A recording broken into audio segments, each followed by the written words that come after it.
Come on, everybody. You know the words. We just saw one of the greatest episodes of television we've ever seen. Right, Hal? Exactly.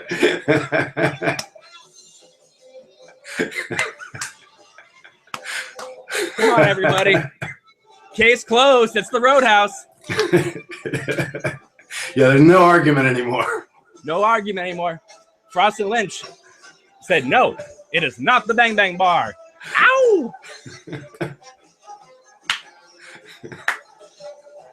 All right. We got to get serious now. Yeah, it's totally the Roadhouse. I don't think there's any doubt left in anyone's mind after that episode. No. All right, here. Let me see if I can. I have to change my. All right, Hal, can you hear me? I can hear you. Perfect. All right, cool. I had to plug in my headphones. All right, everybody. Well, welcome to the Obnoxious Anonymous channel. I am your host, Cameron. I am here with Hal, and we are here to discuss episode 7. This is our initial reaction. So we're going to discuss it. We're going to talk about it, but we're not going to like dissect it, to the nitty gritty, because we just saw it just like each and every one of you. And we're going to have to watch this thing numerous times, not maybe to understand it fully, but just to appreciate it again and again and again and again. Hal, don't you think that this was just a fabulous hour of television? What a great episode, man. I mean, they all have been great. I still can't believe that we get a new episode of Twin Peaks every week. It's always like, as I sit down to watch it and that Rancho Rosa logo comes on, I'm just like, I can't believe a new Twin Peaks, every weekend. It's beautiful. Yeah. I knew we were a little bit in trouble with this episode in a good way. Because the Rancho Rosa was in red. All red. I noticed that too. I'm going, uh-oh. And the fact that we were 1/3 through the series. Yes. So now it's time to start ramping it up. They're ratcheting it up. This episode, in many ways, reminded me of around, I don't know, episode 4 or 5 in season 1, where all of a sudden the plot kicks into gear. And we're off and running. And what I think I need some of that. What Jerry Horn's smoking, man, to digest it all. The episode. Okay, first of all, it's. I call these episodes because it's easier on YouTube to just say Twin Peaks episode 5, episode 6. Because if I say Twin Peaks part 5, part 6, which is really technically what it is, because it is one movie. I just worry that people are going to think that it's, part 5 of a series of things, and then they have to find part 4 and part. You know what I mean? It's like sometimes you see like uploads on YouTube where it'll say like this movie part 3, part 4, and you got to find the next 10 minutes of it on YouTube. Yeah. I don't want people like searching all over the place. So makes sense. Anyway, yes, I understand. Technically, it's part 7, but I call it episode 7. Blah blah blah blah blah. Anyway, technically, there's a body, all right. There is definitely a body, all right. Now, the thing is about it is when it began with Jerry Horn. Yeah. I'm high! Yeah. Well, that's the thing is that's when you know that this isn't quote unquote an episode of television that was created with a start, middle, and an end to it, because that scene just started so like I wouldn't say abruptly, but it seemed like we were cutting in like. The last episode ended with what was the last scene? Right before the music. It was in the last episode. It was I'm totally blanking now. And I just watched it right before this one. Yeah, too. They played the one before. Yeah. Oh, I can't even remember. I'm sure someone's gonna remember. Anyway, but it seemed like that scene would have just taken place right after that if you just cut out the Roadhouse section at the end. So again, it just seems like it is one movie moving all the way through, just it's ending with these Roadhouse sections, except for tonight. They trolled us again tonight. which was awesome, right? With the whole sweeping thing, because everyone's primed. Oh, this is the end of the episode. You look at your clock. Oh, it's 6:52. Oh, I guess this is a shorter episode than last week. Yeah. Nope. Yeah, I swore they were going to roll the credits there where they were sweeping up at the Roadhouse, and then bam, it goes back in. Right. So okay, let's see. The chat is going. I'm trying to see if someone remembers where the last scene of it was. It was when the moment I hear about it, I'll be like, oh yeah. Duh, because I just watched it right before. Right, me too. All right, anyway, we'll get to it. So this episode is called There's a Body All Right. Every episode, Joel Bacco pointed this out to me. I didn't even realize it, but every episode is titled after something somebody says. Yeah. So we were, there's a lot of people thinking that it was about, There's a Body All Right may have been the funeral for the little boy or something, because who knows, but obviously we're dealing with perhaps Major Briggs's body, but we'll get into that in a second. So this episode begins with Jerry Horn out in the woods, apparently lost. His car is missing, which made me think if Richard had like borrowed his truck, right? If he is a Horn. Yes. So I thought maybe that's playing into it. I mean, we don't have any definite answers, but it seems like that's the way it is here. Yeah, that's true. So, okay, here. I'm just people are. You're looking for the last scene, and I am. I'm waiting for someone to answer me. No one. Usually they're right on top of everything in the chat, but not tonight. Yeah. You guys are still like on cloud 9 from this episode. Okay, so Jerry just screams, "I think I'm high," and then it followed it up with, "I don't know where I am," which is funny because that is the line that Laura Elena Harian says in Mulholland Drive. It's probably what Dwayne Dunham was thinking in the editing room. I don't know where I am with all this footage I have to assemble. Yes. So anyway, I thought that was a wonderful way to just kind of begin the episode. It made you go, where are we and what are we doing? Is this going to be another one of these meandering episodes? Oh no. They lit the fire. They did. And off we went. So, all right. We then cut to Hawk, and he's with Frank Truman, and he's talking about the pages of what he found, which is part of Laura's diary. Okay, have to say this. Frank Truman, super awesome character. Such a great performance by him tonight, too. Yeah, I mean, listen, I'm a huge fan of Robert Forster. Yeah. When I heard that he was going to play Harry Truman, I was a little upset. I got to be honest. Now, I know people were saying, well, he was Lynch and Frost's original idea to play Harry S. Truman, which understandably. Mm-hmm. But Michael Onkine and Cooper have a chemistry that you just can't, replicate easily. Yes. And they said, well, Lynch has, swapped out Laura Flynn Boyle for Maura Kelly, which, at the time was being said that Laura Flynn Boyle didn't want to do it because she was in Mobsters, and then she went on Arsenio Hall and said she didn't want to, she's not into doing nudity on camera. So that was another factor into Fire Walk with Me. But let's be honest here. The real reason is because all the backstage drama, no one wanted to be around that anymore. Exactly. Right.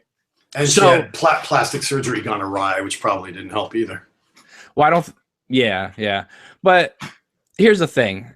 If Robert Forster was playing Harry S. Truman, I would be okay with it. I would be a little upset that, Michael Onkine didn't come back, but I was prepared to just, be okay with it because I really like the actor and I know he works well with Lynch and everybody. But they made the right decision in making him the brother. Exactly. And he can still talk to Harry on the phone. It's beautiful the way they Now we got clues of this when Mark Frost's book came out because they mentioned the brother Frank. Mm-hmm. So that gave me a little hope, if he's playing the brother, then that allows him to create an original character that isn't going to have to compete in our minds with Michael Onkine's performance every second of the show. Exactly. So when you see Frank Truman, I'm telling you, the reason why the audience is so gung-ho, loving him in this role is because he's not Harry. That's exactly right. Yeah, I mean, David Lynch has said, necessity is the mother of invention, So Michael Onkine not available, they had another idea. if he was playing Harry, I know people would be okay with it because he's a wonderful actor. But I know that people the whole time would be like, you know what? He's just not my Truman. That's I right. grew up with Michael Onkin, and while I really like Robert Forster's performance and he's doing a great job, it's only as good because Michael Onkin couldn't be there. This is that argument is or discussion, even though we just had that discussion, isn't relevant anymore, right? That's right. And in every episode, he is proving himself to be one of the best characters. Yes. Emma and I yesterday, if you guys haven't seen the vlog lady and I our discussion from yesterday, check it out. It was awesome. Good episode. Yeah. And a lot of people were very happy to see two different YouTube channels that talk Twin Peaks, come together and kind of converge.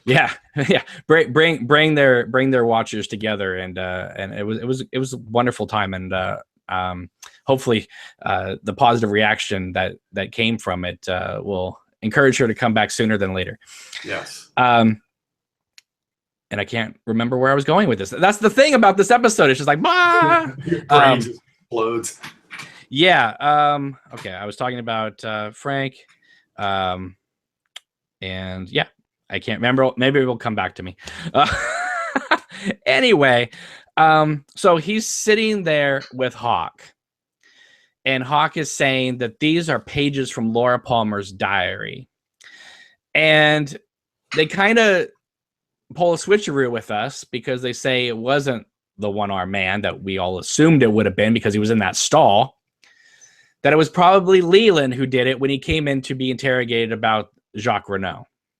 I always thought it was Leland. I never thought it was the one-armed man, even though we saw him in that stall, but it didn't make sense. It's like it made way more sense because Leland was like, remember when Hawk first found the diary in her room in season 1, and Leland's like, do you have to take that?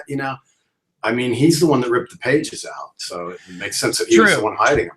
True, but I thought maybe because the one-armed man was also at that crime scene in Fire Walk with Me, that he may have found a page, like one of the pages could have dropped or something. Well, there's still one missing page, remember? True.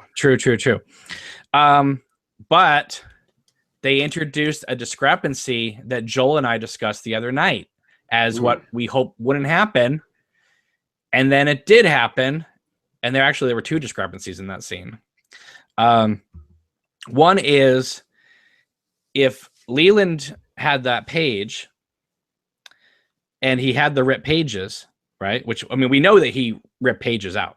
Right. But in Fire Walk with Me, Bob had already pulled out the pages. That prompted Laura to run to Harold Smith and give him the diary. Right? Right. Annie came to her after that scene.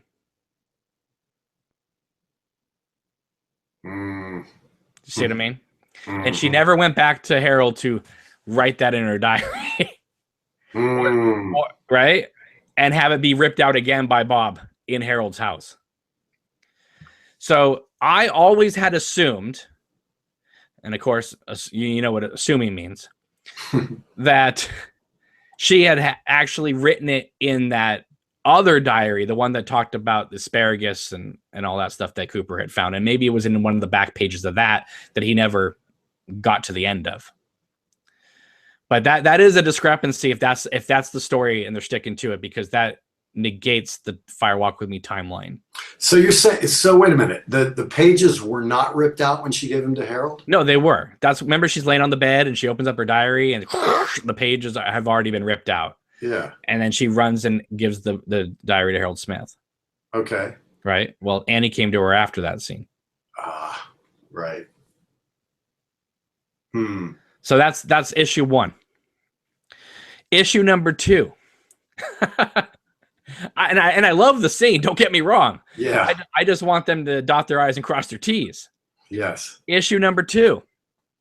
I can't remember a conversation I had with somebody 25 years ago, but I failed to believe that Hawk wouldn't remember what his family had told him about the Black Lodge.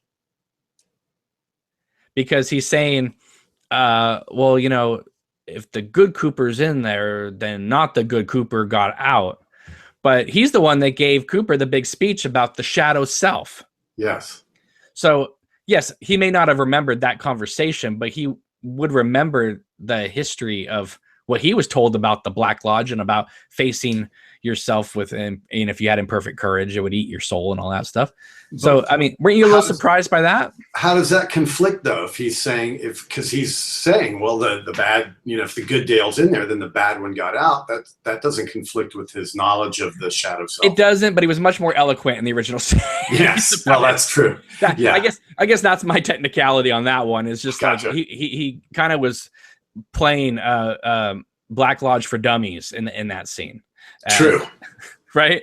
And Frank is a pretty intelligent man. So maybe he was dumbing it down a little for Frank, because Frank might not have that insight that Hawk has. I think Frank has quite a bit of insight. I think that he comes across as a pretty smart guy.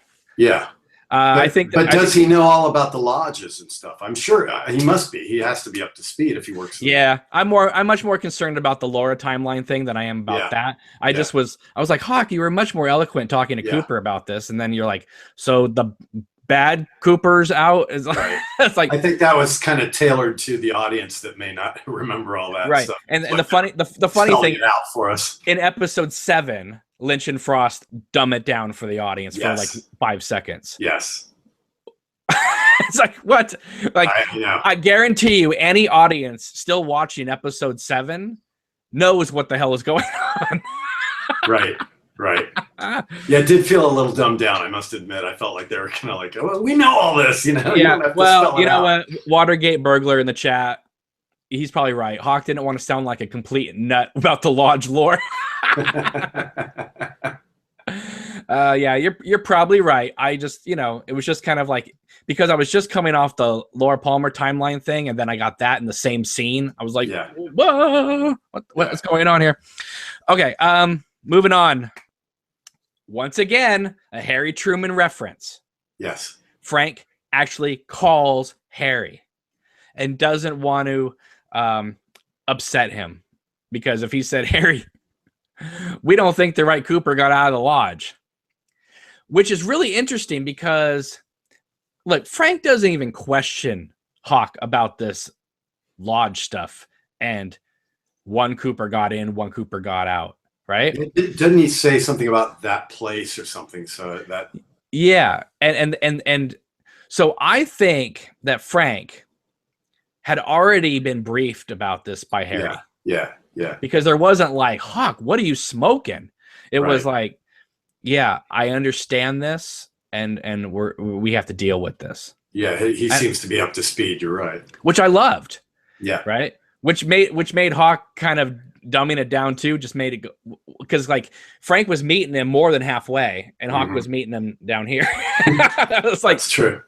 But yeah, anyway, I'm much more concerned about the diary thing. Maybe that will get sorted out later, but just initially, but we were right that it probably was going to be Annie's warning. I knew that had to come into play because you brought this up too, and before this new series even came out, I showed that page from Lynch on Lynch where Lynch is talking about that was a key scene for what the sequel would have been. Right. So, for somebody that never talks about his work, for him to go, and I need to say something about that scene, you better pay attention. Right, exactly. Okay, so we're moving on here. Andy is talking to, did you catch this guy's name, or did he not have a name? He probably had a name in the credits, but he's talking to a guy about the truck that hit the kid, which is Richard Horn's truck. The truck's parked right there. Why isn't Andy calling in like the tow truck? And it's Andy. It's Andy. Exactly. That's the only explanation. It's Andy. I mean, when Andy turned around and said, I'll meet you in 2 hours, and he walked around, I thought the guy was just going to start running off. Like, he basically did. He just waited till Andy was out of sight. Well, either that or he's dead, because I think there's a reference to that at the end of the episode in the Double R. Well, and the door was open too, so it's like somebody went in and offed him. Yeah. Richard Horn was probably like, this guy Red called me kid. I'm going to take it out on you. Yeah. One more thing before we leave. Frank calling Harry Yeah. doesn't look good for Harry based on that phone call. It's like, look. We're gonna get to it in a second. They went so far to have a Skype call with Doc Hayward. Right? Right. You telling me they can't do a Skype call with Harry in Hawaii? That'd be great. See what I mean? That'd be great. Yeah. Right? I mean, they've already showed us the technology. And they're not being shy about the technology either, right? Yeah. I mean, we thought maybe we'd only get a reference about a cell phone. Yeah. No, we get a Skype call too. Well, Lynch and Frost, collaborated via Skype, so Lynch is probably a big fan of Skype. Well, actually, we're there at that scene. One, gotta say, I love Frank Truman's desk with that pop-up screen. It was absolutely wonderful. Yeah. So we know that Warren Frost has passed, Yes. right? And so it was great to see him. I guess I always assumed that Doc Hayward would still be in the town doing stuff. You know what I mean? Like, I guess that old Twin Peaks flavor. Yeah. But obviously we're not doing that this season. So he's retired. Got Trout. yeah. And some great dialogue between Frank and him. Yeah. These are old timers and they have great amounts of respect for each other. I love the fact that Doc Hayward's like, I can't remember what I ate for breakfast, but I remember this. Yeah. Now, I'm a little confused on this. There's people in the chat saying different things. And again, I only saw this one time, right? So got a lot of things coming into my head. Yeah. Okay, I was under the assumption that he got taken to intensive care because he, cracked his head on that mirror, and I can't believe Doc would be like, you're going back to bed after he bashes his head into a mirror. But okay, it's kind of funny. But the implications. Yes. Am I correct in hearing, or are they suggesting that the doppelganger raped Audrey while she was in a coma? Yes, exactly. Woo! Yes. Well, they're also implying you raped Diane. So I mean, that's we haven't gotten there yet. All right, but I mean, and I'm not. I want to make it clear. I want to make it clear. I'm not wooing because that's exciting. I'm wooing because holy crap. The depths of depravity that the doppelganger has now, wreaked havoc. This has been something that we have discussed before, right? This whole Richard and Linda thing of, well, if Richard is the product of the doppelganger and Audrey, then Linda could be the product of Annie and Cooper, right? Theoretically. Right. The implication we were coming up with was doppelganger found Audrey and convinced her maybe that he was Cooper and he had a thing for her. Yes. They had a one-night stand and then he booked out of town. Right. And then I had so many people saying, no, that's not a possibility, Karen, because she probably was in the hospital or in a coma from this bank explosion. Well, Lynch and Frost just dropped the bombshell that if Richard Horne is indeed her kid, then he is probably the child of the doppelganger and Audrey, and he raped her while she was in a coma.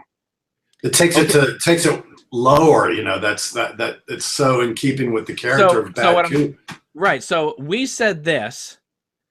The watchers and our viewers said this. So we adapted our story like maybe this, and then they said no because of this, and then Lynch and Frost said, you guys are both right and both wrong, and it's even sicker than you even imagined. That's exactly right. Yes. That's why I'm going, woo! Because I'm like, my Lord. And if this is true, then we all know why Sherilyn Fenn was upset about her role. Right, because she still had this idealistic thing where somehow Audrey's going to get together with Coop, and then she gets in there and reads the script. Oh, wait a minute. Bad Coop rapes me while I'm in a coma. Oh, wow. But you know what? That actually gives her something more to play. Because if they give Sherilyn Fenn any type of scene like they gave Laura Dern tonight, that is going to be one hell of a performance. It's deep, man. It's deep. It's like, think about it, Coop's relationship with Diane, and then it's so dark. So dark. Right. Okay, so I'm sure this will come up in our discussion as we continue.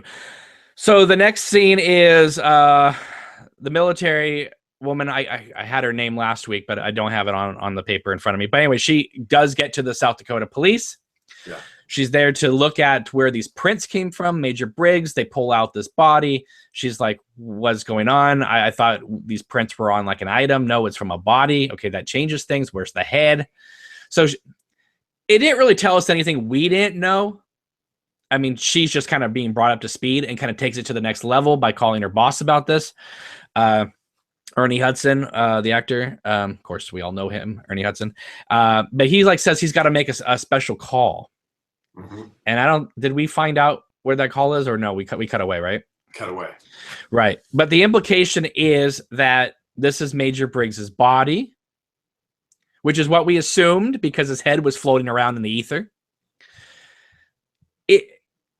But however, it's an earlier version of his body. However, if the thing is though, is that he is supposed to have died in a fire like soon after the ending of the series, right? Which places him in his mid-40s.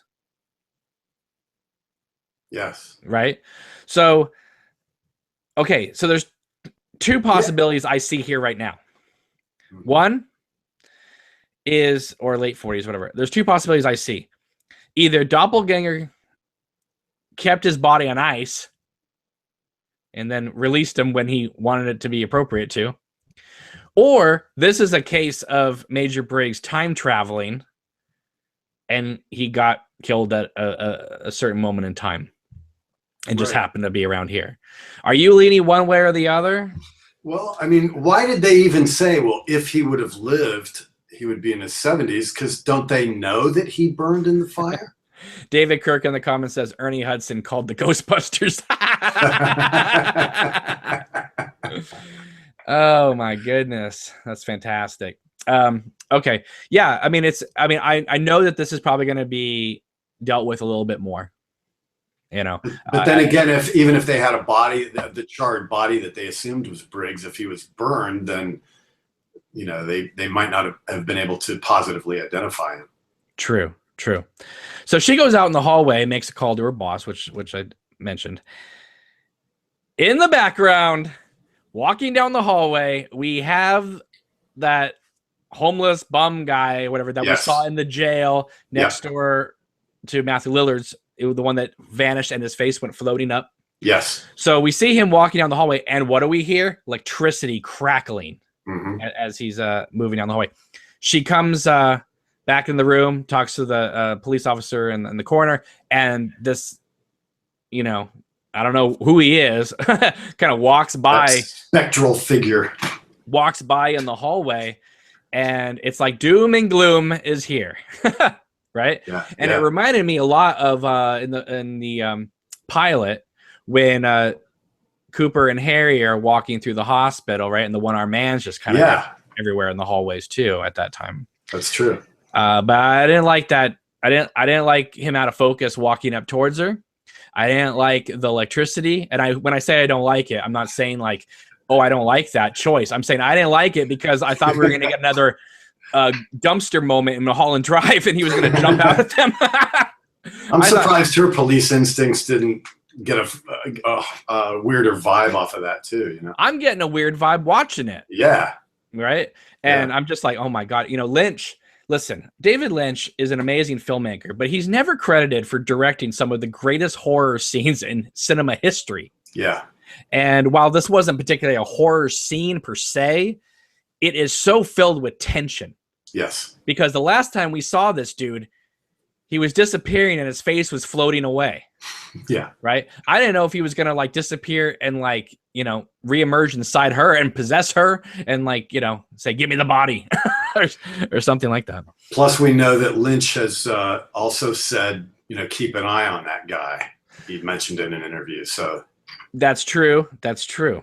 I thought you were talking about something else, but we'll get to all that later in the episode. There's so much that happened in this episode. I couldn't believe it. Yeah. It was like if people complained about the lack of things happening maybe in the last two episodes, this one doubled down. I know. I was thinking that too. It's like people go, nothing's happening in this show. It's like, are you watching it at all? Just wait, right? Just when you think it slows down, it then ramps back up. Yeah. They're playing with our expectations. Oh, the pacing's beautiful, man. Pacing's just beautiful. I did like it when she told the doctor and the coroner, this isn't going to be your investigation for too much longer. Right. I love the fact that when we cut to Gordon Cole's office, there was a painting of corn. Yes. Right. And he's a pretty good bird whistler too. Yeah. Lynch. Well, you never know. Maybe he is. Maybe that was, ADR. We don't know. We don't know quite yet. And of course, Albert comes walking in, and this whole section of the episode is like, this is highlight reel of the season so far. I mean, I love so much of the season. I'm not saying this is the greatest moment of the whole season, but this was a powerful 10 to 15 minutes. Yes, it was. Of the episode. So Albert comes in, basically says, it didn't work out with Diane. She told me to F off. If this has anything to do with Cooper, go away, basically. Mm-hmm. And, he's like, he says to Gordon, it's your turn. And he's like, okay, I need your help. You're gonna come with me. And he's like, say please. What was that? What was that? You heard me. Heard me. And then he goes, please. So I thought we were gonna get a cutaway to some bunch of other stuff, and maybe come back to this next episode or whatever. No, we go right into it. Like I said, the pace is just ratcheting up. They go to Diane's apartment. I don't know who this young guy is. He's a suitor or I don't know. I don't think they're going to give Laura Dern a kid that old, but we don't know. We don't know who this person is yet. As far as I know, maybe it says in the credits, but so they sit her down. I thought this scene was great with her just kind of good chewing them out and Gordon, Albert just pretty much stays out of this situation, but Cole's just like, I need your help. I need you to, identify Cooper. You're the only one.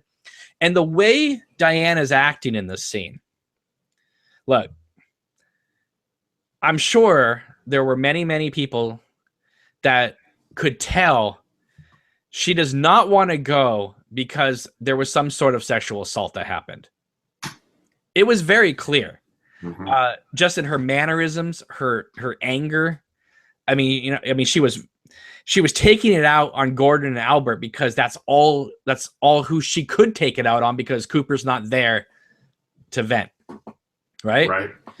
And why do I have to dredge this stuff up? It's been so long. I just want to forget about it. And it's very clear she never reported this. Yeah. Right. She chalked it up as just a terrible evening of something that happened between her and Cooper, and she cut him out of his life and presumably left the FBI. Jumped into a bottle, man. Yeah. I mean, I've always loved Laura Dern. I think she's an amazing actress. I've seen her in lots of things. She is bringing it. Yes, she is. To Diane, a character that I am convinced that if it wasn't Laura Dern playing it, let's say it was Krista Bell playing Diane. No, I know, but I'm just saying, let's just say it was her. Okay. I think there'd be a tremendous outcry in the Twin Peaks community about, we never should have seen Diane. Diane was better off screen, right? But it's Laura Dern. It's the perfect payoff for the Diane story to reveal her and then have it go in this direction. It's perfect. Right. And so, one, it's Laura Dern. We love Laura Dern. We love Laura Dern and David Lynch works, right? Yes. I mean, she was in Blue Velvet, Wild at Heart, The Industrial Symphony, right? Yes. Inland Empire. Mm-hmm.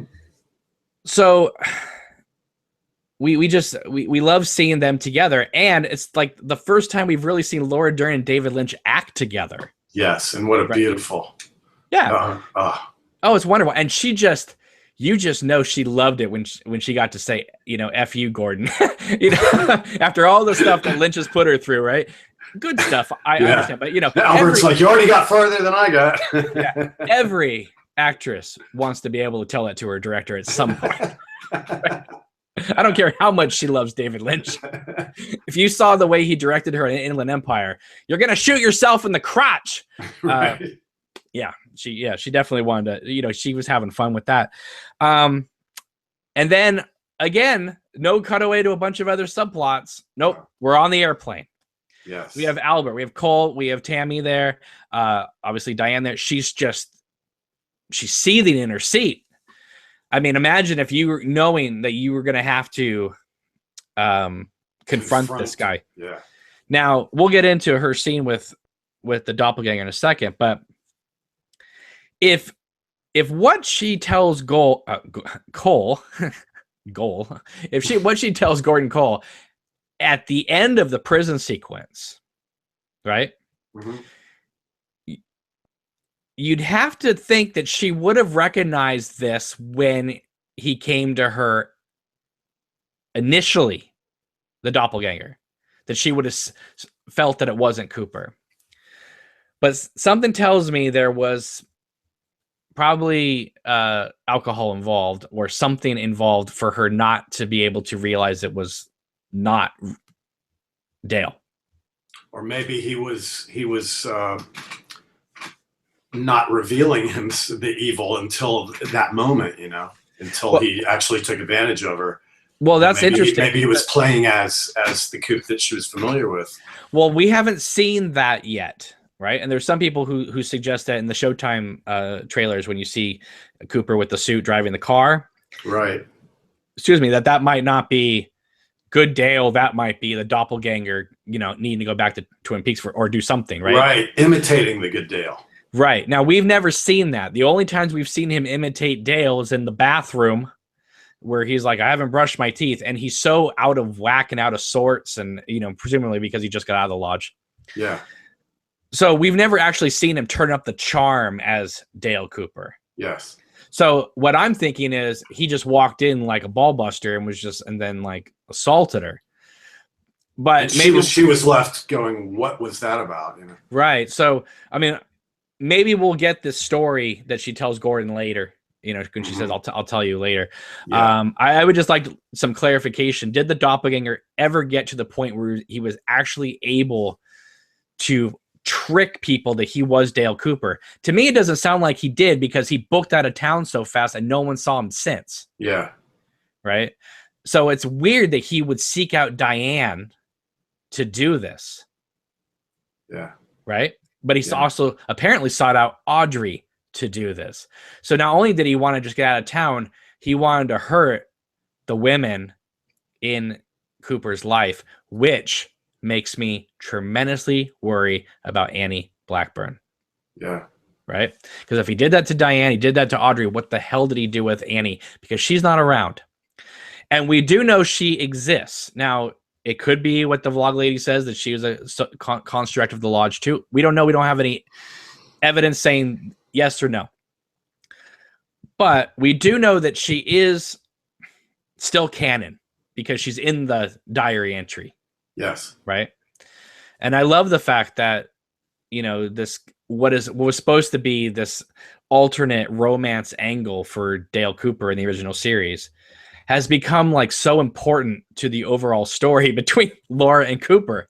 Yeah. Right. I adore that. All right. Anyway, moving on here. So Diane goes into the same room where Gordon and Albert and Tammy were talking to the doppelganger.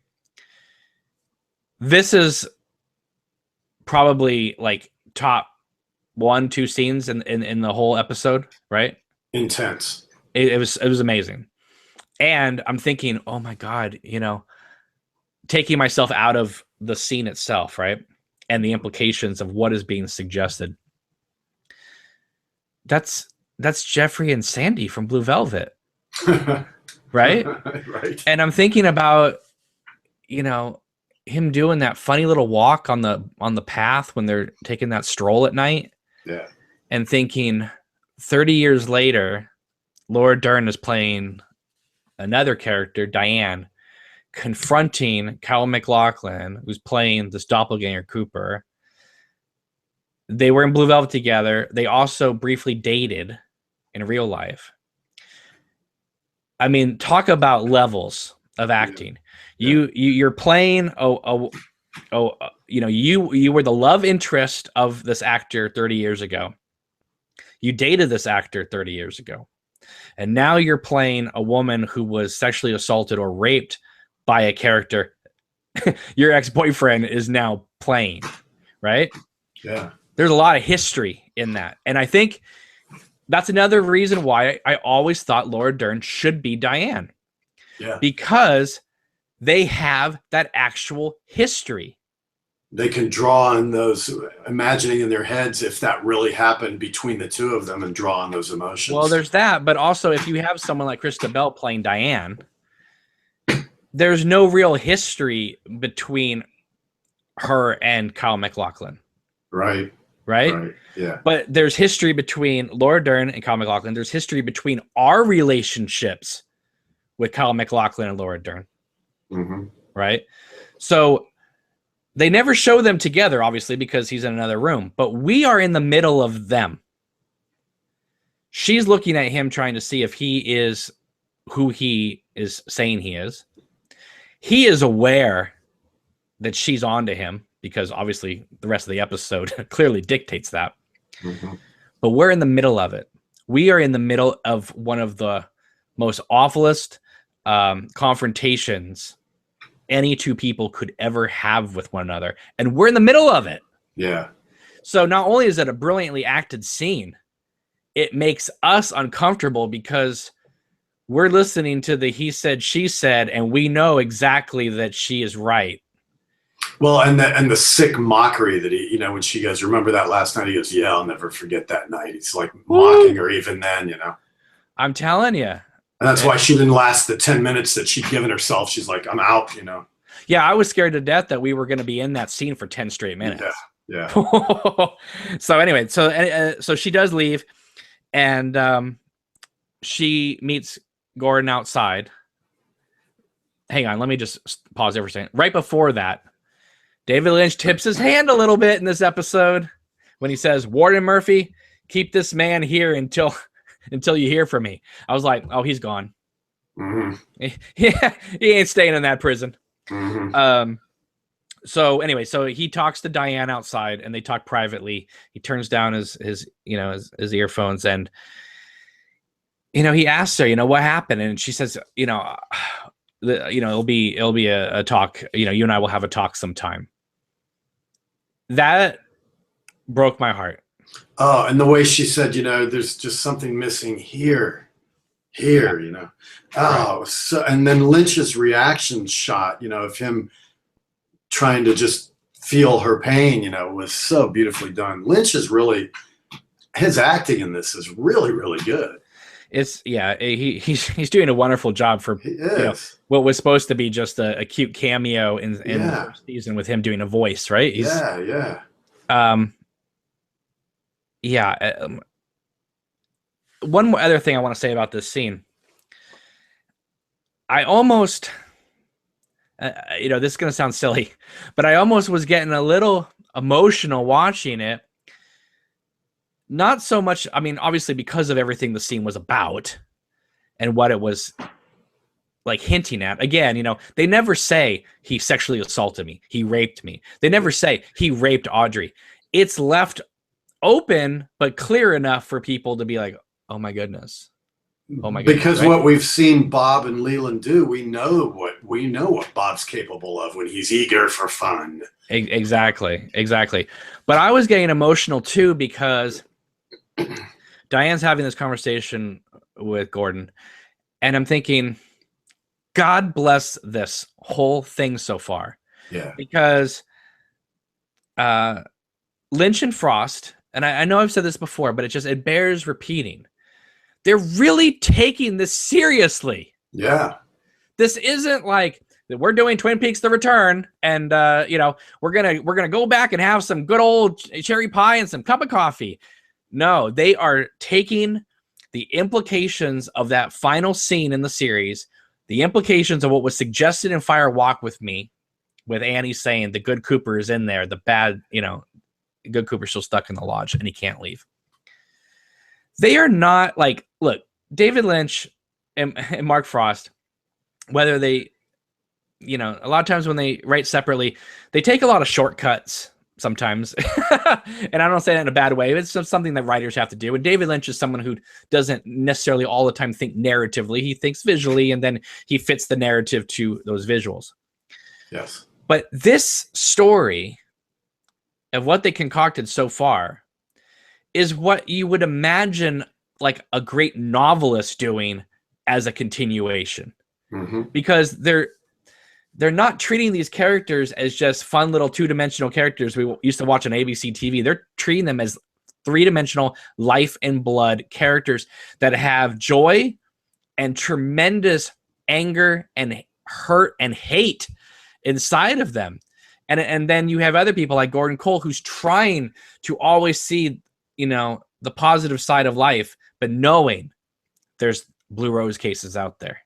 Well, and you know that another emotion that they're really doing beautifully is empathy, and it's like if you think about the way Hawk said goodnight to the log lady, you know, he probably wanted to pick her brain more, but you know, it's like, you know, he let her go. It's like when Frank was talking to, you know, Doc Hayward, you know, it's like, you know, he just showed so much patience and empathy for him, you know, and with Harry too, when he was talking to Harry, he wanted to ask him questions that was on his mind, but Harry's ill.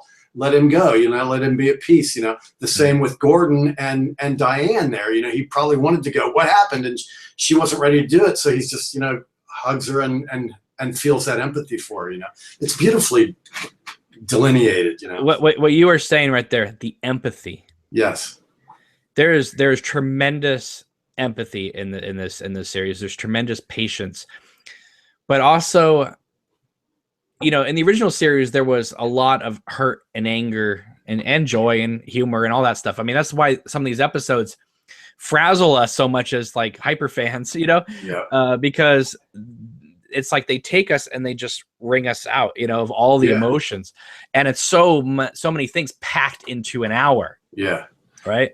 I mean, we've had 25 years to ponder what the doppelganger would have been doing unleashed for 25 years. But it's like darker than I even imagined. I thought, oh, he's probably killed some people and stuff like that. But just the implications of Diane, Audrey, it's like, listen, oh my God. I never imagined that they would suggest that the doppelganger had attacked Audrey while she was in a coma. And Diane. You know? Yeah, and Diane, I never would have expected that. No. But I will say this. What they are doing with the doppelganger, what they are suggesting happened in those 25 years with that character is exactly what needed to be done with that character. That's exactly right. Because if he is truly that bad, he's not going to just be, you know, Professor Chaos in South Park and just go into Denny's and switch food trays and be like, ha ha ha, I'm evil. No, he's going to be evil. Evil person. Right. And they even have a mini-me in this show, which we'll get to in a second. Anyway, we're going to move on because we'll come back to it probably with some of the chat. Doppelganger then tells Ward Murphy, or no, actually he tells the prison guard, I need to talk to Ward Murphy, tell him it's about a strawberry. Yeah. And we're like, oh crap, here it comes. That's the way he's getting out. I mean, he's getting out. Yeah. And then it cuts to the Laura Palmer theme, which was surprising. And they used it for Andy waiting for the truck, which never comes. Of course. Right. But Andy, really? You're a little too trusting, Andy. But it's interesting where they're choosing to play this music, because the only two original Badalamenti music scores we've heard so far is the opening credits and the Laura Palmer theme, because it comes in when Bobby Briggs walks into the room too and sees the picture, right, in that previous episode. So that's interesting. The placement for the music is on scenes you wouldn't expect it to be on, and then scenes like Hawk in the last episode going into the bathroom stall and, you know, pulling out the pages.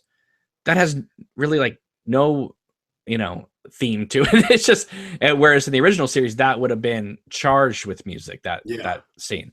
So it's very interesting their placement of music, or lack of music. Yeah. Right. So the truck doesn't come and Andy is on his way. So the doppelganger goes into Warden Murphy's office. I love that Warden Murphy pulled out a gun on him.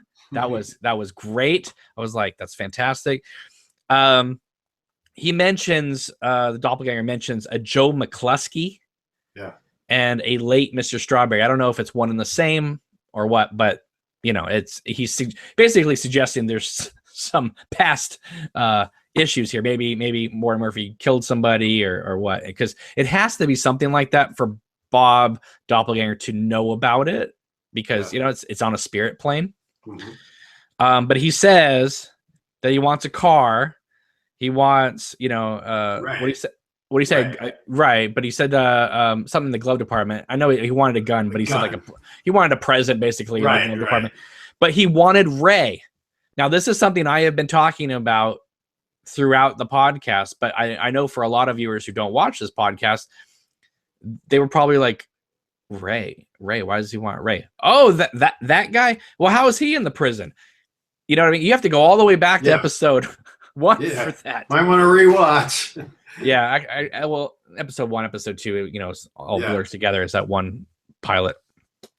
But yeah, Ray has been in the prison, and that was the whole reason why the doppelganger was going that way, and that's why he had the machine gun on him, because he knew that Ray had gotten picked up for transporting illegal weaponry across state lines. So he wanted to do that, but unfortunately, he had a little car accident and was puking up the cream corn and the burnt engine oil. But fortunately for him, he still ended up at the prison.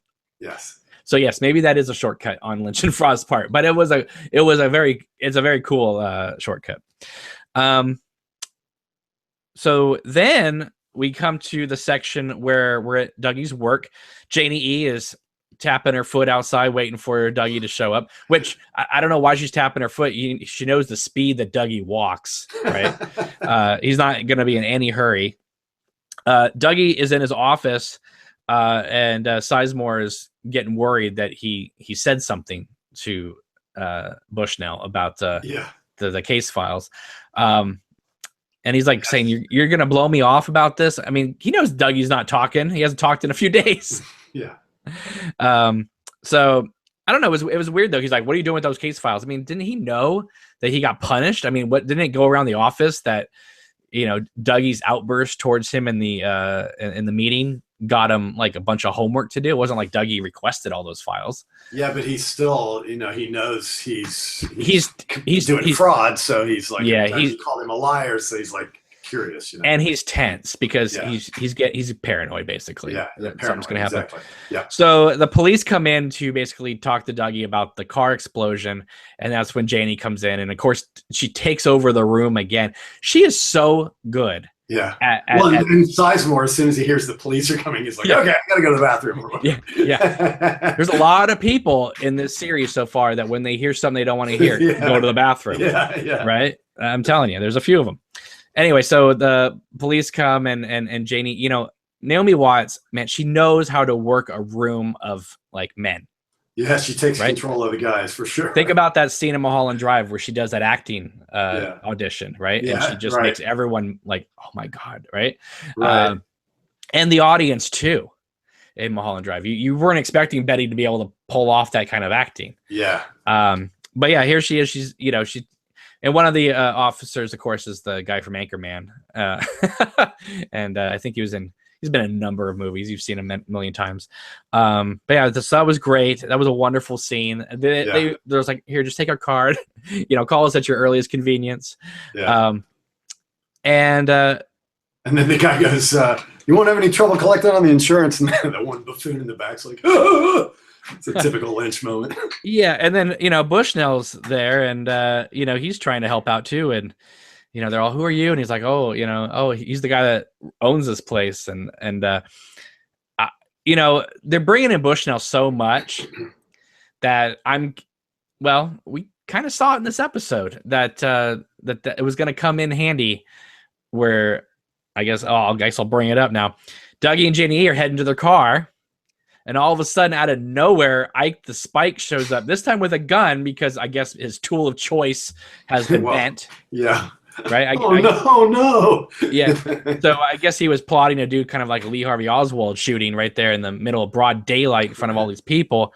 Yeah. And then all of a sudden, Cooper, either remembering his past or thinking about Bushnell's boxing poster, just grabs Ike and takes him to the ground, which was very surprising.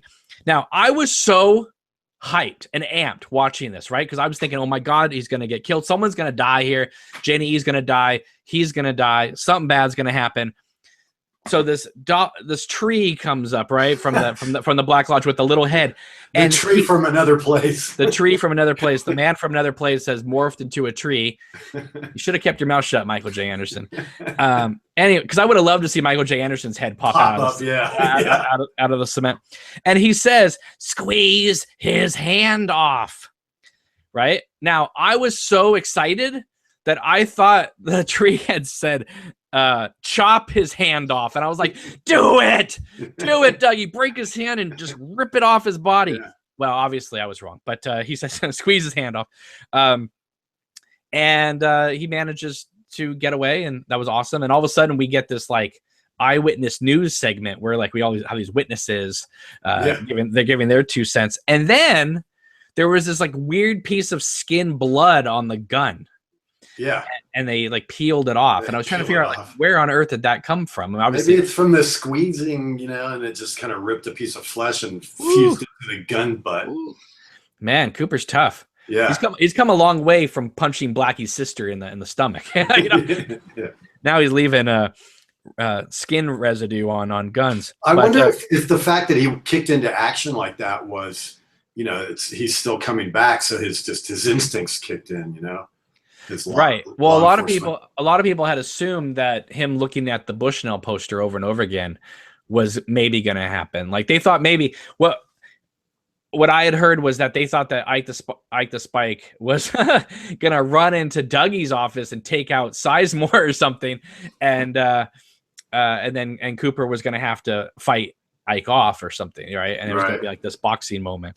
Yeah. But that didn't happen. Once again, Lynch and Frost surprised the heck out of us. And the date on the poster, everybody thought Bushnell was going to have some sort of, tie-in because the date on the poster was tonight's date. Right. That didn't really happen either. No, but what a scene. I was just like, oh my goodness, what is going on here? All right, so then we cut to very strange, okay? They cut to the Great Northern. But what they do is they don't show the hotel and the waterfall. They showed the waterfall, and then they cut to the hotel. It was like 2 shots. And I was like, why are we doing that?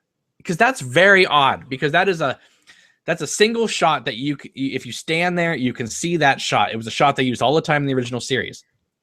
But they went from the top of the falls. So they weren't showing the bottom of the falls. They showed the top of the falls. Mm-hmm. And then they showed the hotel to the top of the falls.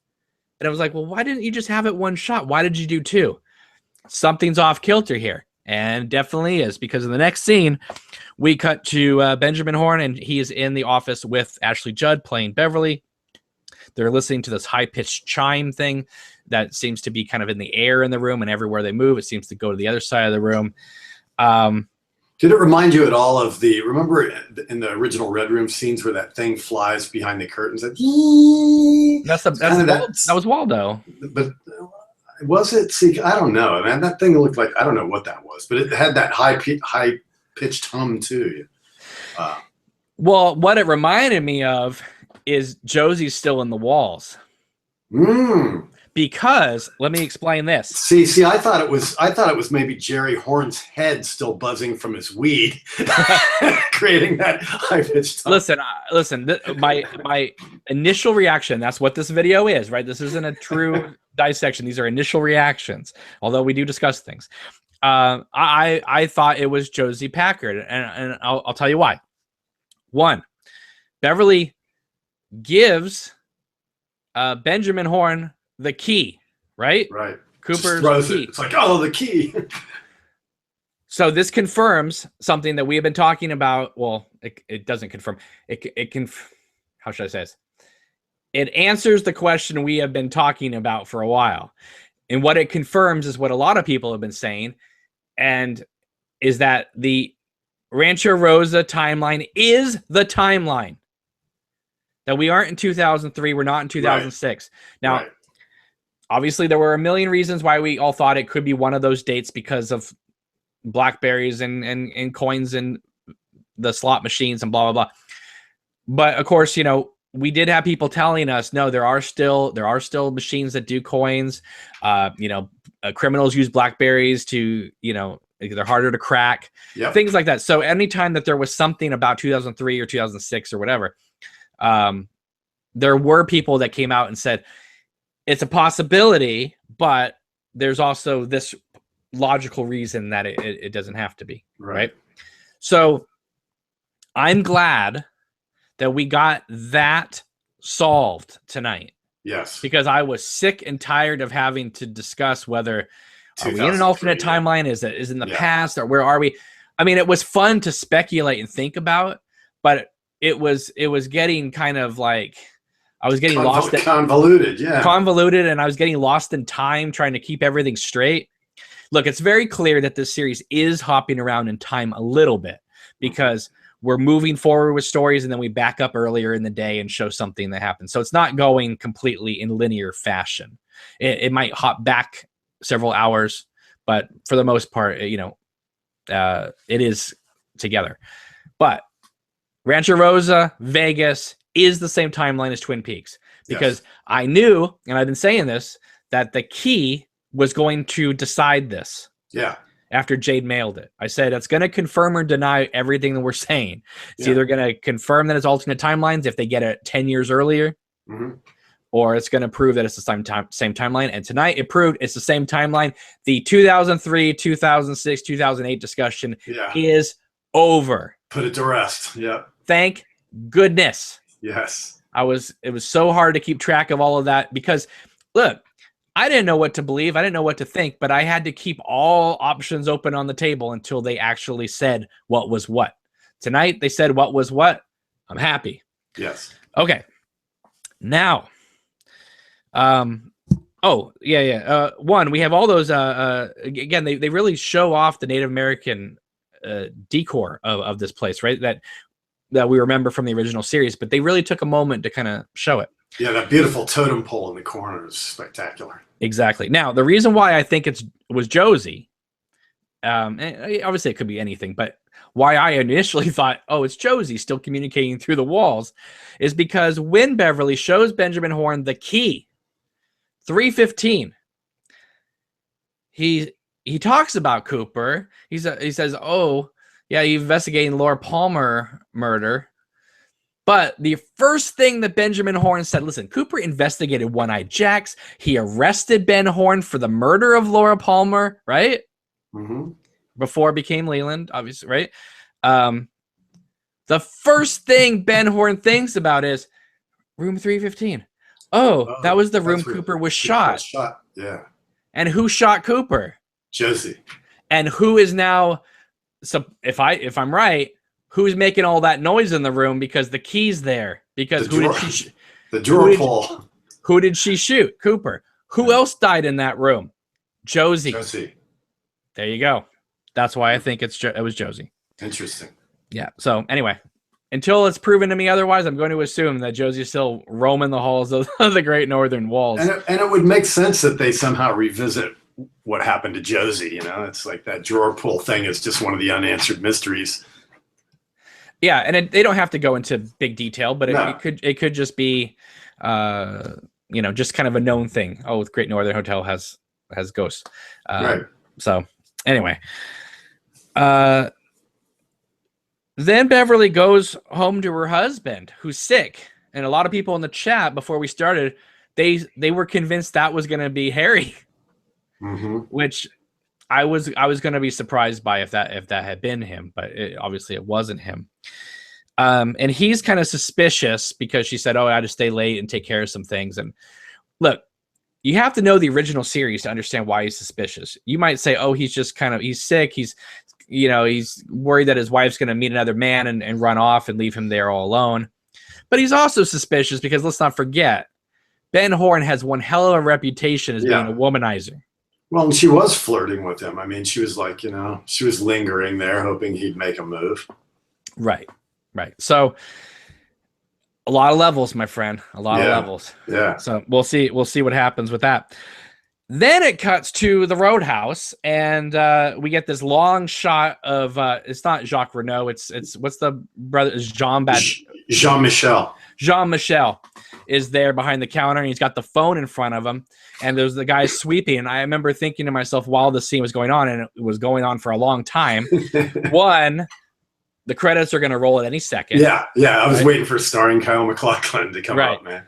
Two, I was hoping that he was going to have to answer the phone because that would confirm or deny another huge topic that we have been discussing on this program. Is it the Roadhouse or is it now the Bang Bang Bar? Yes, the Bang Bang Bar sign has always been there, but are they now going to officially announce it as that? Yes. And the answer was no. He answers the phone. Yeah, Roadhouse. Not only did he say it once, he said it twice. Yeah, Roadhouse has been here 57 years. Right, and apparently his family owns it. Mm-hmm. That's weird. I thought, well, that would maybe explain why Jacques was tending bar there. I don't know, but it just seemed like that was just a job Jacques had, not that his family owned it. But all right, cool. All right, learn something new. Yeah. Now, I couldn't really figure it out on this initial viewing, but is he doing kind of like what Jacques was doing, like, working in like with teenage prostitutes and that type of thing? Yeah, that's what it seemed like. Because he goes, he owes me for 2. I sent him 2. Right. Straight A whores. Right. That's what I assume. But again, I was still like jumping around my house because of the Roadhouse thing. That I didn't quite hear everything. But that's interesting. Yeah. That they're paralleling what happened before. Yeah. Right. So that was interesting. So all the cocaine and the teenage prostitutes, that traffic is still going through the Roadhouse, just like it always has, Always will. Yeah. I'm surprised they haven't shut down that place 25 years, right? You would think. I mean, how do you keep that so secret for that long, right? Even because after the Laura Palmer investigation, they should have known. Watch the Roadhouse. Well, that's why I wonder if Bobby is somehow still, part of it and covering and being the buffer there, Right.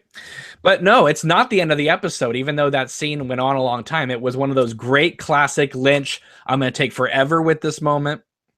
No, we get a cutaway to the prison in this amazing shot of down the corridor of the doppelganger getting out of the cell, Ray joining him, and out they go.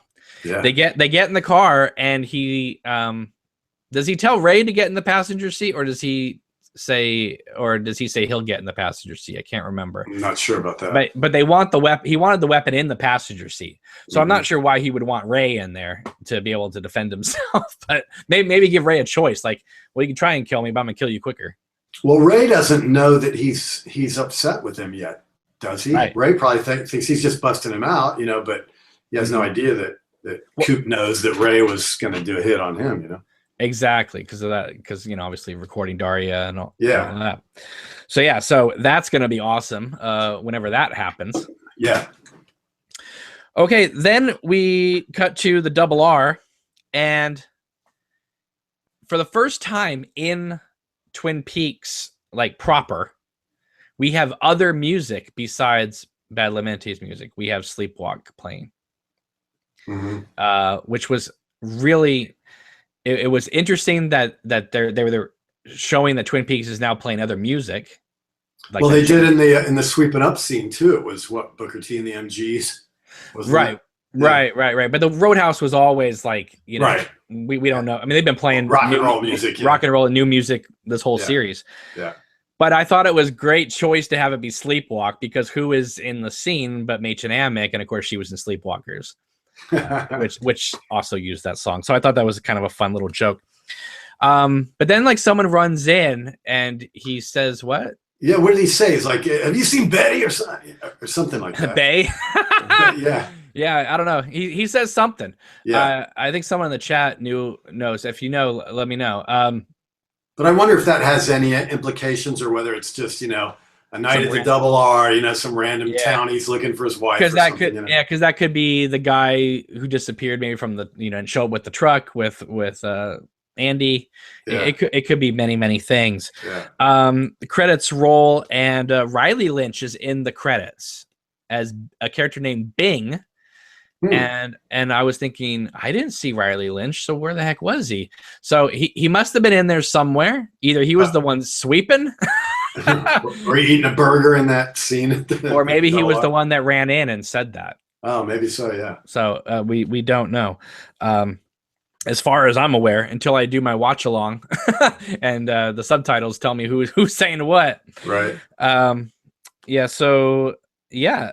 Oh, and let's go back to that scene in the plane, right? Where Gordon tells Tammy, "Hold out your hands," and I love that was fantastic. Oh, that was great. Yes. Right. Because that's the spiritual finger. That's the word he said backwards. You know. Right. Fascinating. I'm very, very, very, you know, whatever it was. I'm very. And I love the fact that, you know, they added that extra very in there, so that it could be 10 fingers. Yeah. Well, he said it twice, but the first very, the one that was backwards, was the spiritual finger, and that's what he's saying. Think about that. No, I'm saying, but the fact that they came up with that as their code, it probably was 2 varies because there's 10 fingers. Gotcha. Gordon loves his code, man. I understand 8 fingers and 2 thumbs. I'm just saying 10. Yes. All right. Anyway, all right. So there's the episode. Now we're gonna go to the chat, take some questions before we go, and then tomorrow night. Probably do the watch along. So, all right, let's see what's going on here. Zon Ant said, "Did anyone hear 'It's Your Father' by Angelo under the song during the credits?" I didn't. Oh yeah, let's. You know, when they showed the plane flying in the air, it was such great because it was like stock footage with a CGI plane or a model plane in there. It was awesome. It was like, that is cable television on the cheap right there. Like, listen, Lynch, we're letting you do this and this and this. You're not going to be able to show the car crash, and you're not going to be able to get an exterior of a plane flying. Okay, deal with it.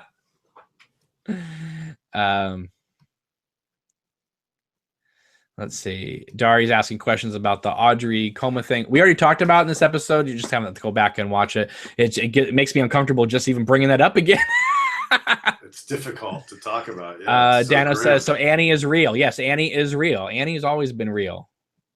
She may be a product of the Lodge, but she still could be real with that, you know, but we don't know. I mean, that's the Vlog Ladies like treatise on that subject. I need to be convinced of that, but I understand. I can see her point though, and lots of people's points by bringing that up. But I kind of need definite answers before I can. It's always fun. It's always fun to speculate, and like we've talked before, you never want to poo-poo somebody's theories. No, not at all. It's like the 2003 thing. When you start to go there, it starts to become too convoluted. The only theory that I've ever poo-pooed was that theory that Diane was a figment of Agent Cooper's imagination. Right. Or that it's called the Bang Bang Bar. Okay, let's not bring up everything. Listen, I'm trying to get it. Listen, case closed. It's the Roadhouse. Case closed. It's the same timeline. The owner called it the Roadhouse. Okay, what more do you want? Twice. Right. All right. Anyway, so case closed on the timeline and the Roadhouse. We're moving on. Okay.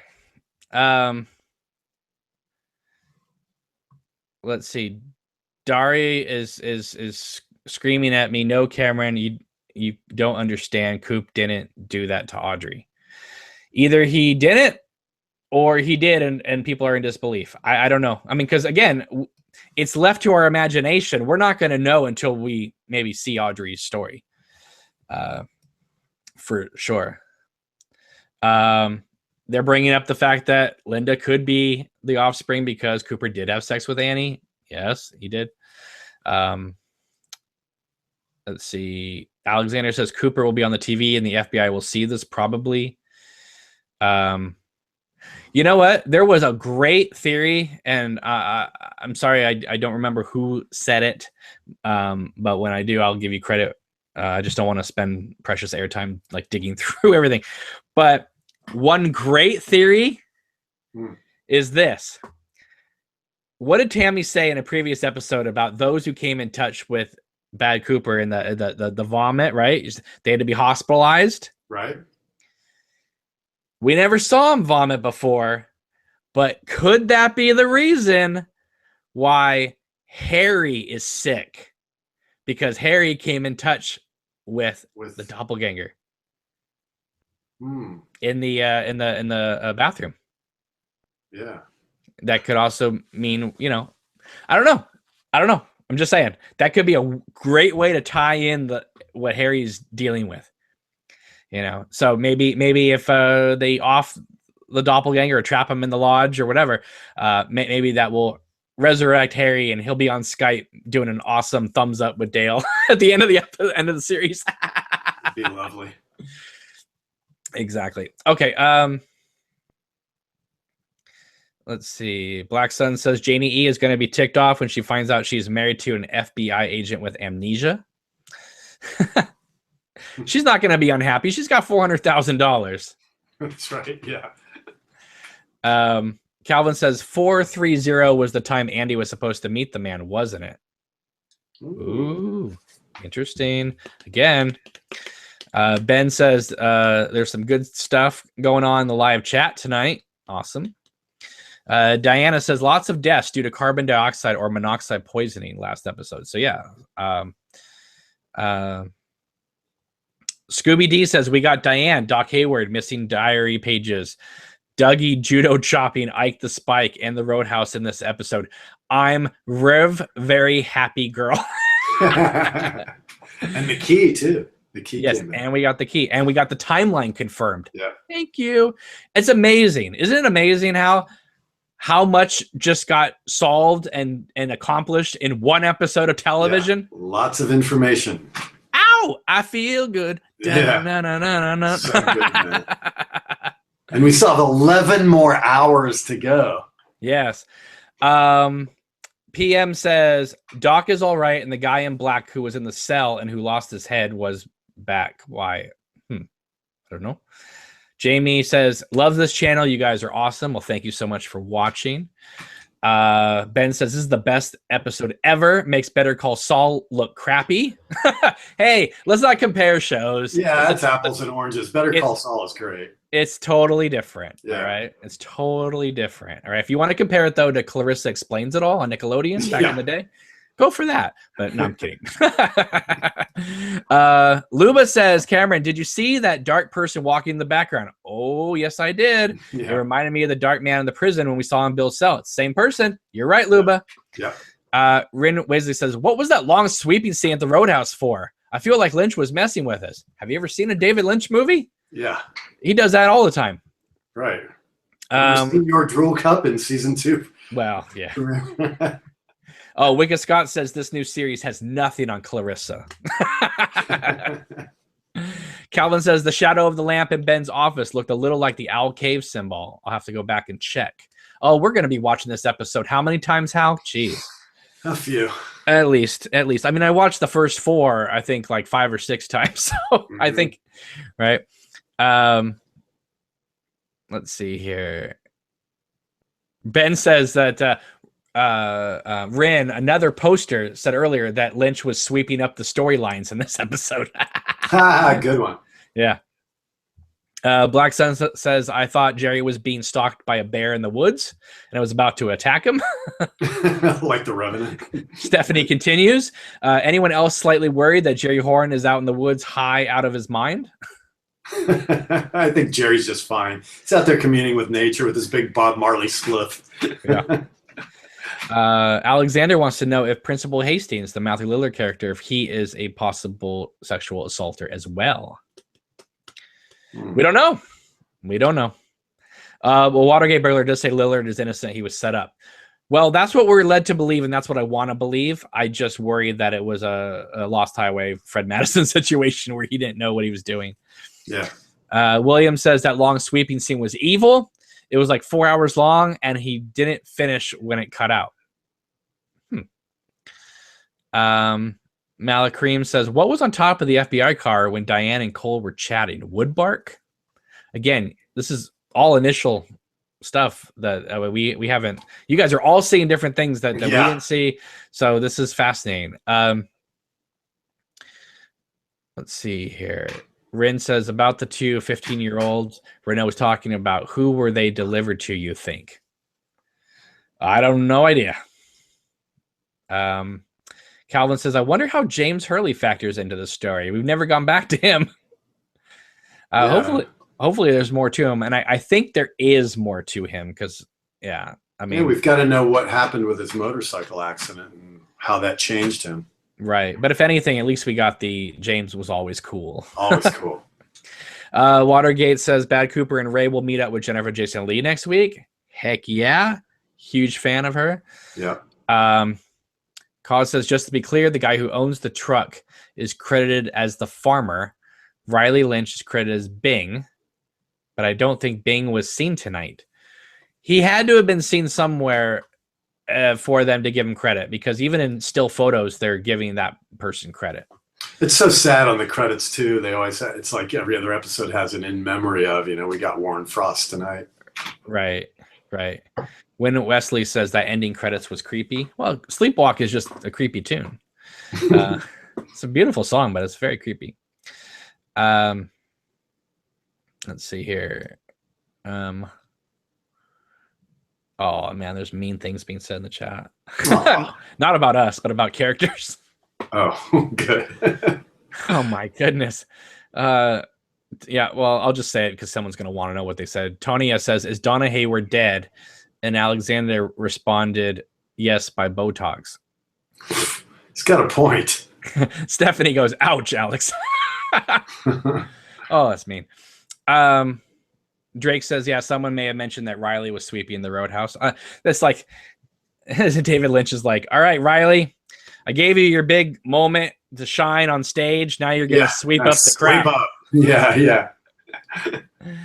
That's probably pretty true to form. A lot of musicians probably have that extra part-time job. Well, Dallas brings up the fact that we may not have seen Donna Hayward yet, but Alicia Witt is still going to be in this show, and she's playing the sister. Yes, that's right. Right. So and hopefully she'll be playing piano. Oh God, no, not another one. I like that. I like her playing piano. I love that scene.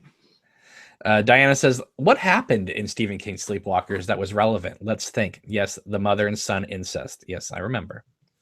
But they were also cat monsters from outer space. Just want to make it clear. Watergate says he thinks that Donna was probably killed in the motorcycle accident. That would be a good way to explain her away. Yeah. Let's see here. Drake says Bing works at the Roadhouse sweeping and part-time lead guitar. If you know many musicians, that's realistic.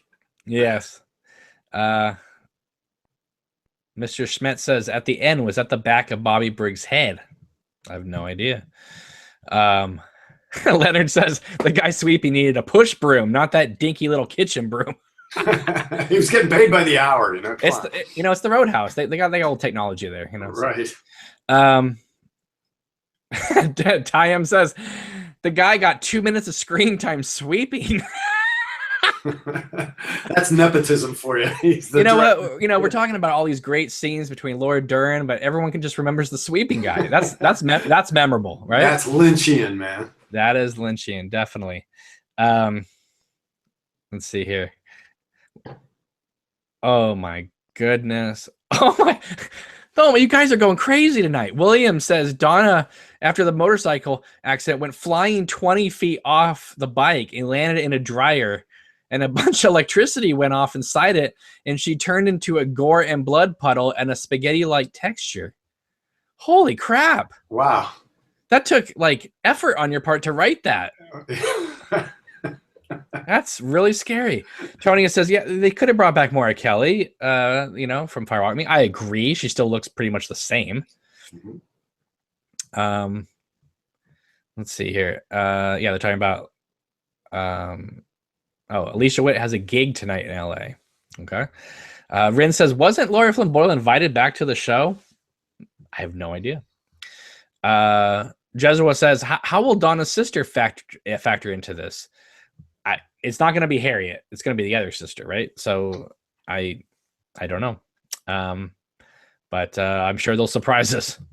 Yeah, I agree. Wicked Scott says Alicia will show up and say, he is the Kwisatz Haderach. Brent is the joke saying the guy at the end said, have you seen Bing? It did kind of sound like that. Yeah, you never know. His name was Bing. Ben says, do you think Cooper will face Bad Cooper? Yeah, I don't know if there's going to be like a big fight to the finish, but and what are they going to do? I mean, they're going to just, get the doppelganger stuck back in the lodge. I mean, they're going to have to like figure out a way to like blow up the lodge so it never can open up again, right? Yeah, so one has to die, or will they somehow fuse together, I don't know, but do you want Cooper having that part of him inside of him again? Ooh, the scary part is that I want to, because obviously I do believe that Bob is inside the doppelganger, and we got clarification about that on an earlier episode, but people still aren't sure how much is Bob and how much is the doppelganger. But if the doppelganger is truly alone in some of these moments, then they're suggesting that Cooper always wanted to do that to Audrey on some level if he was inside of him at that time. Scary. Well, yeah. Right. Well, that opens up Pandora's box. Yeah. Well, I mean, they did describe Bob as, the evil that men, maybe it's just the evil that men do. Or are capable of. Oh, exactly. Evan says the subtitles say at the end, have you seen Bing at the end of the episode? So the fact that they even mentioned Bing, Riley Lynch got a credit. Woo! That's good. And then Ben goes, Bing! Goodfellas reference. Tony says, shouldn't the evil Cooper Bob have to go back into the Black Lodge instead of dying? That's what I'm saying. What I want them to do, which they won't do, of course.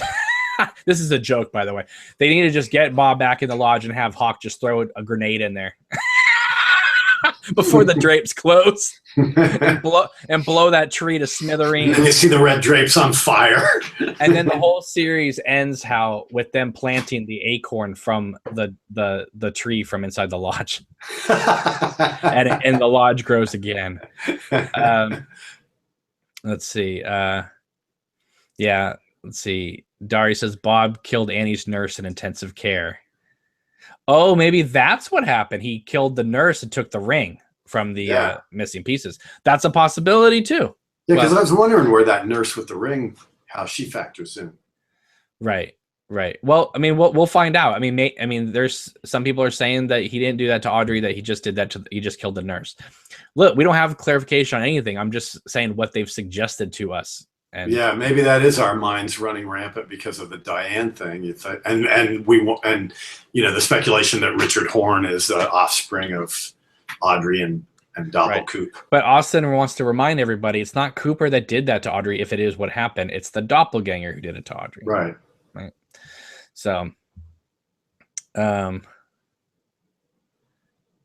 let's see here. But what is a doppelganger? It's your shadow self. It's the bad aspects. It's that scene in Animal House when the devil and the angel are on Tom Hulce's shoulders, telling him to do stuff. 100Z Mad said they messed up on the editing of Fire Walk with Me with the diary. They should re-edit it. Yeah. So that is a conundrum. That is, Well, that's something that you would think Frost would have done. You know what I mean? Like, all they had to do was say the pages came from somewhere with Laura's handwriting. We didn't need to know it was from the diary. Do you know what I mean? Yeah, but she specifically said write it in your diary. Right, but it could have been on a notepad because the diary had already been given to Harold. Maybe Annie didn't know that. Yeah. So, Rin says maybe the doppelganger is, the shadow self, which is maybe that's why Wally Brando was referring to his shadow. Alexander says, is it future, is it past, and referred to the diary. It's pretty cool. David says, we've come a long way since the glass box. Yes, we have. Reggie says Annie could have visited Laura a couple times and before the Fire Walk with Me scene. So yeah, but the only thing that's in there is that one time. I don't think Annie had Laura on spiritual speed dial and just could show up anytime. Pop in at any time. Yeah. Evan says Ike is nothing without his spike. Yeah, so it's great. And I'm gonna take a few more here before we wrap it up. We've been going almost hour and a half now. Yeah, a lot of people are just they're stupefied by the diary thing. That is something we're gonna have to figure out. We're gonna have to come together as a community and decide.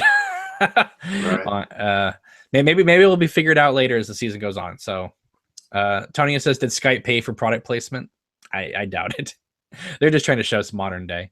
Ben says this is the best episode of the season, and every episode gets better. Yeah.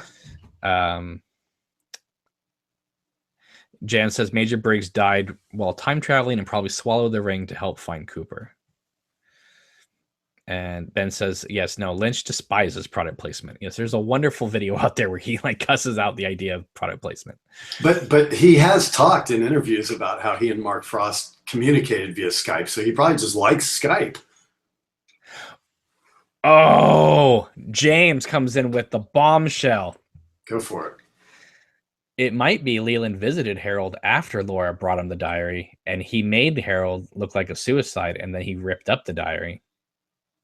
But I doubt it, because Harold seems so like not wanting to have Laura's words be seen that it seemed clear that he destroyed it. But hey, if they did that, but then that doesn't explain the fact that Hawk said that the diary entries were planted at the Jacques Renault time, which is prior to the Harold Smith killing. Right? So, Diana says, I don't think it was Leland. I think it was Donna who hid the diary. Huh? Oh, the diary pages. The diary pages. Lewis says, thank you. This is a great discussion. Looking forward to doing the watch along. And let's see here. Take a couple more here, and then we're gonna go.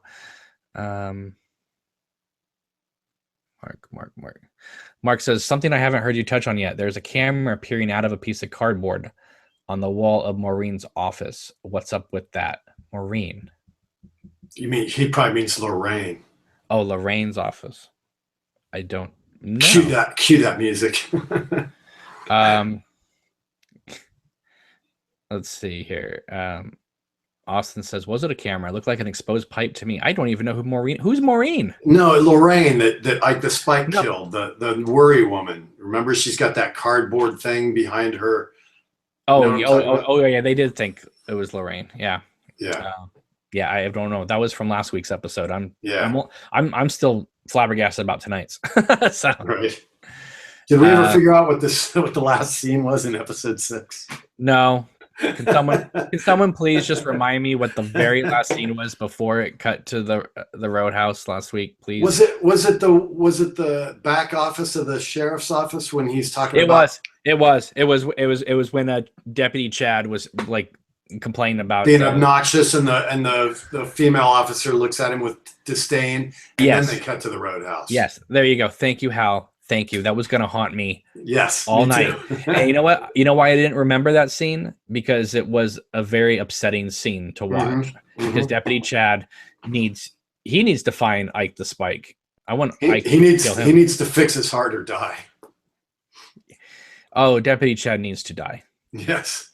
And I understand the series has a lot of empathy, but I don't have empathy for him. No. Because he's just a full-on jerk. He criticized the log lady. Yes.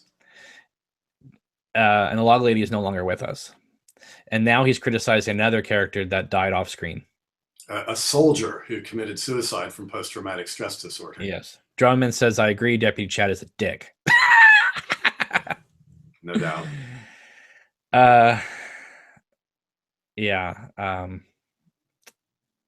Hal, I gotta tell you, man, this was an awesome, incredible, brilliant episode. It really was. It really was.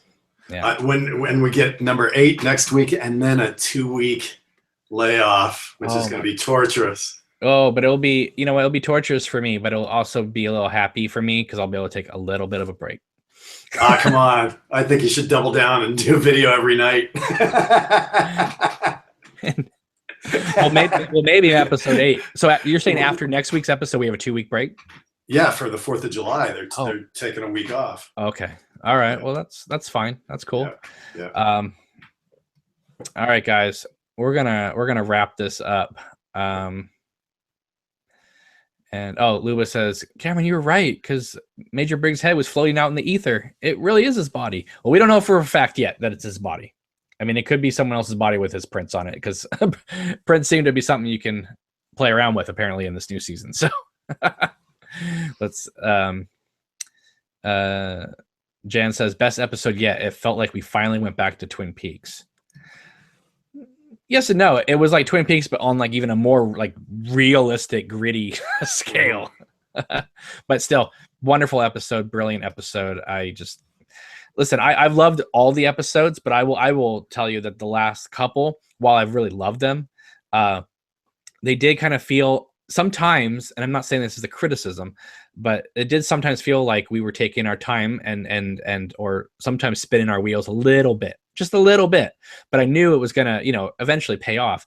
And in this episode, they just ramped the whole thing up, and it makes the whole Dougie stuff that we've been sitting through the last couple of weeks, like it's like boom, you're right. Yeah. You can't take off without the plane taxiing first, right? Yeah, and then it takes all the threads are starting to intersect too, which is right. So that beautiful slow tapestry weaving. So yeah, if they've cut out a lot of the Dougie stuff in previous episodes and we just got right to the Ike the Spike moment, yeah, it would have been fine, I guess. But the reason why we're so elated is because we've had to sit through all the other stuff too, and so that's why it's so surprising when Dougie springs into action like that, because we're like, yeah, wow, he can barely like say a couple words without being prompted, So, yeah. But yeah, I think it was a brilliant episode. The acting, the writing, the directing, obviously amazing, and I feel like the implications of what they put into this episode are horrifying. Yeah. But also exhilarating that Lynch and Frost are taking us this far, into the world of Twin Peaks and being so open and honest about it. Yeah. And treating this like this is, real characters with a real story, with real history. Yeah. And, I think every week it's getting better and better and better. And when people who don't like it go back and revisit it and they go back and watch an episode, they've always told me, that it plays better on the second or the third watch. And then if you ever do like a little mini marathon and watch 2 or 3 together, it again changes the whole tempo of everything, because you're not watching an episode and then waiting a week. When you watch it all together, it does flow. It flows. It's just like those, the lull in season 2 that people complained about when it was on hiatus all the time. When you now watch it on the box set, it flows a lot better. Right. And yes, I mean, obviously there's stuff you can complain about in that whole section, but when you watch it all together, it's like 2.5 hours and then we're into the Wyndham Earl thing. It's not right. Yeah. It's not 6 weeks. Exactly. Yeah. Remember, it seemed like an eternity between who killed, the reveal of Flora's killer and the Wyndham Earl thing, but it's really not. It's just a couple of episodes. Right. All right, guys. Well, we're going to wrap this up tonight. Thank you so much for joining us. Really appreciate it. Make sure to like this video, share the videos, subscribe to this channel, if I can get that word out. Need 280 something more subscribers or so to get to the 2,000 mark. So anything you can do to help me get to that, fantastic. Thank you so much for everything. And we'll be doing the watch along probably tomorrow, Tuesday at the latest, but probably tomorrow. I will set it up and soon, and you'll know when it's going to be. But it was a wonderful episode. It was a great episode. I'm so happy that we got to see it. I'm so glad we got to sit here tonight and discuss it with each and every one of you. And please continue the conversation in the comments below. I love reading them all and, engaging in that conversation. I'm still answering comments from 2 weeks ago. So it's absolutely fantastic. So Hal, thank you for joining me. I really appreciate you taking time out of your busy schedule. Hey man, thanks for inviting me and loving to the Twin Peaks community, All right. Well, I'm very happy that you guys all enjoyed the episode as well. So take it easy, and we will see you soon. Bye.